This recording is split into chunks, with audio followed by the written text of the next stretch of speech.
Hello everyone, and welcome again to my channel. This time I wanted to talk about Jehovah's Witnesses and baptism.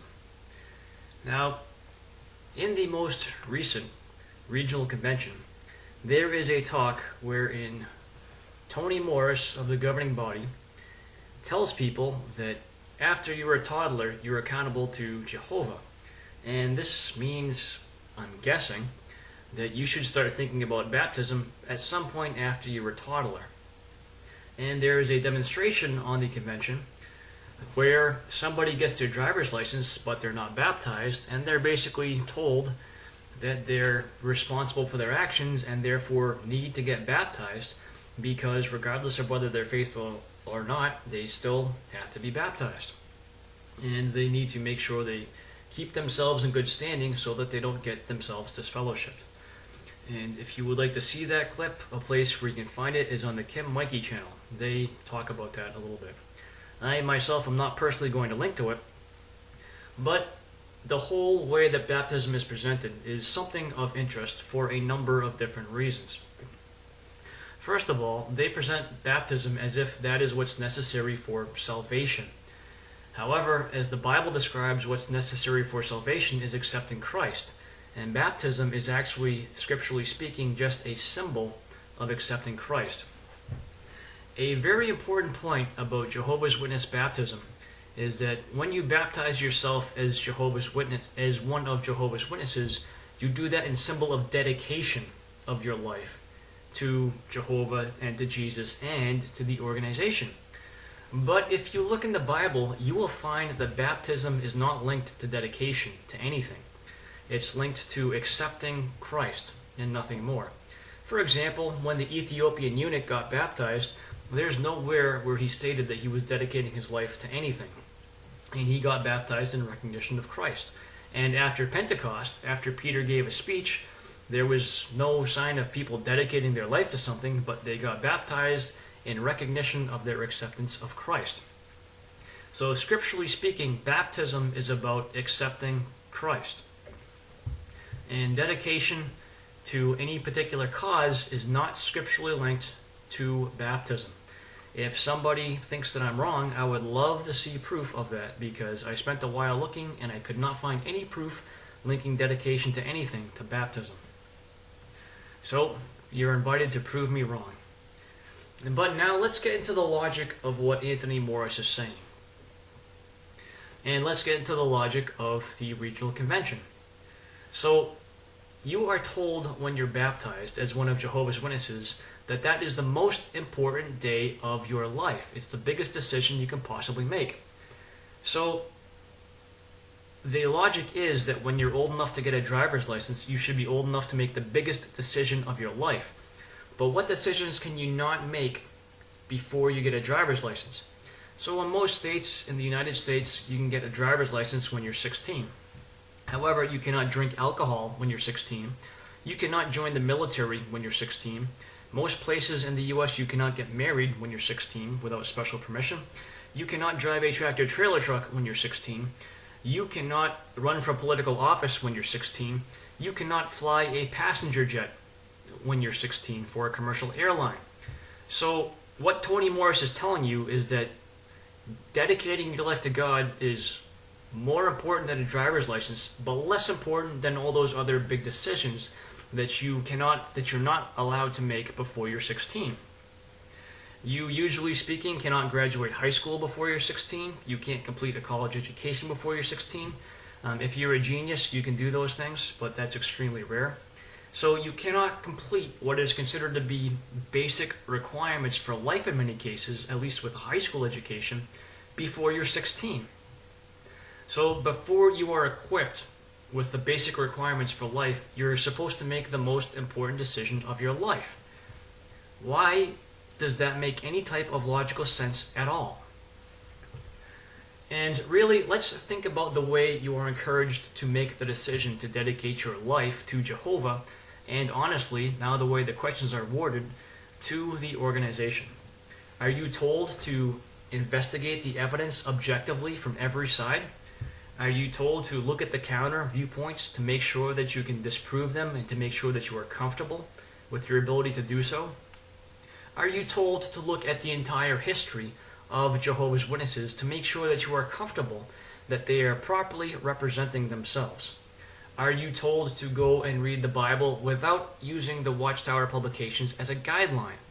Is that what you're told when you are supposed to make the truth your own?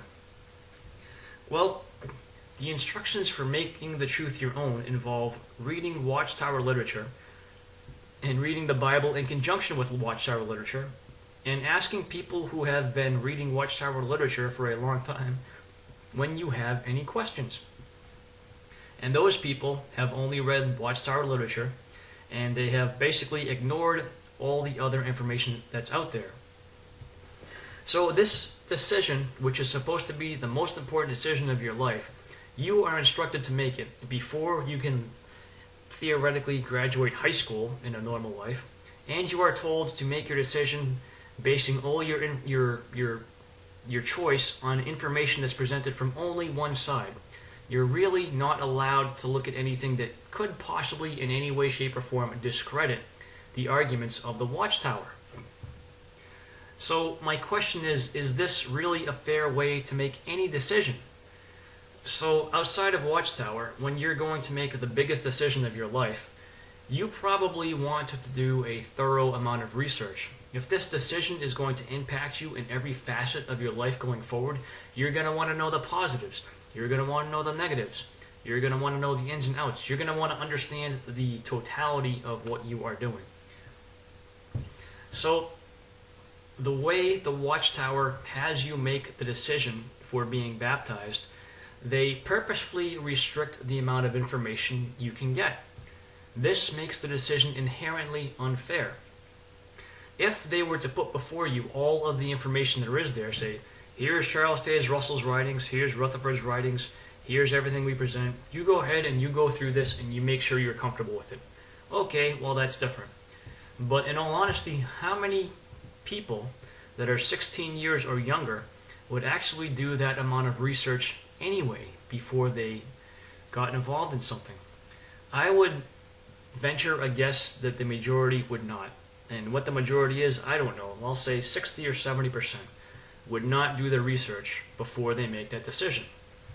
But the Watchtower does not encourage you to do that research.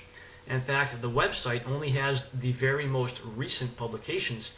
I think it stops at 2000. So now the encouragement is to ignore the history, to forget about the history. Just look at what the Watchtower is teaching right now. So basically, it's kind of like this. Imagine going to a used car dealer, and the used car dealer tells you, well, if you would like to decide whether or not to buy a car here, let me give you all of these positive reviews. But don't look at the negative ones, because those people are evil, they are just haters, and they dislike me. And you cannot trust them because they are liars, and you cannot put any faith in them. They are trying to poison your mind. If you went to a used car dealer and you were told that, how would you think of that used car dealer? And let's put this into perspective. How important is buying a used car compared to making the most important decision of your life? If you buy a used car, it might mess things up for a little while. However, you will be able to get beyond that decision in some amount of time. But if you make the most important decision of your entire life based upon incomplete and perhaps purposefully deceptive information, how much damage could that do to you? And now let's think about the consequences of this decision. So you decide to dedicate your life and get baptized as one of Jehovah's Witnesses.